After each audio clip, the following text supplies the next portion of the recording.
So this is the latest addition to the Pedal Science channel, or my house, as it were. It's an old console table or radiogram. I got it on Facebook Marketplace a few months ago for about 200 Australian dollars, or about 100 something US dollars. And it had a retrofitted digital radio in this section here. And it also has a pretty low quality retrofitted record player here, probably of the type where the stylus is going to damage anything you try to play on it. So it does work, but I might not be using it all too soon.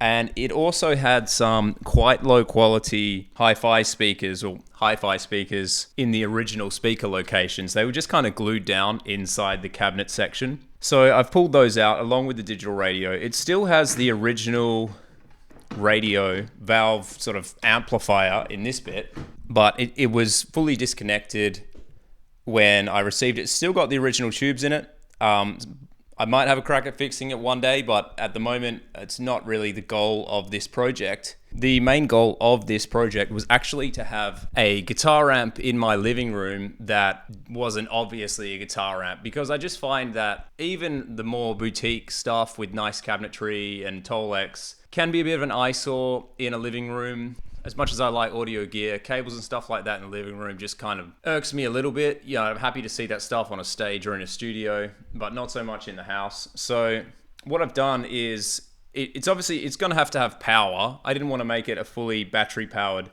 amp, but I bought a pretty cheap 5E3 kit on eBay, just the chassis and tubes and all the parts. Don't recommend it actually, that everything was really low quality, but I will put a link in the description anyway if anyone wants to check that out. I think it was about 400 or 500 Aussie dollars. The rectifier tube that came with it didn't function, so I had to get a new one of those.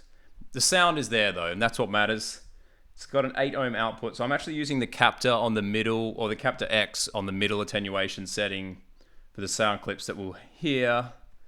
And that's just in there with a Boss WL20 wireless unit, so that I can just play it sitting on the couch watching a movie, and there's no cable, because I've got a dog, I've got a 2-year-old child, you know, can't really have cables sticking around too much because they're going to get tripped over and yanked and snap the connectors and all that good stuff. So yeah, the overall condition of the wood is really nice. The Tolex, the grill cloth is really good.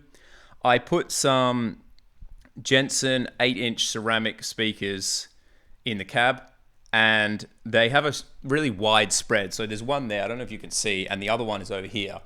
And so it did sound a little bit phasey when I first wired it up. So I had some leftover memory foam that I filled this cabinet with, because it's a little bit thinner than a traditional guitar cabinet. And that helped to just tighten it up a little bit. You know, it's pretty echoey in this room because it's an open sort of living room. And yeah, I'm really happy with how it sounds now. Besides that, it looks nice. It's not obvious when you walk in the door that it's an amp, but it has that functionality on hand, and it's easy to just switch on. I can just switch it on at the power point. Because it's a 5E3 or Tweed Deluxe style amp, you've only got the 3 controls, like volume, and tone, and I tend to kind of leave them pretty set anyway. So yeah, let's take a listen.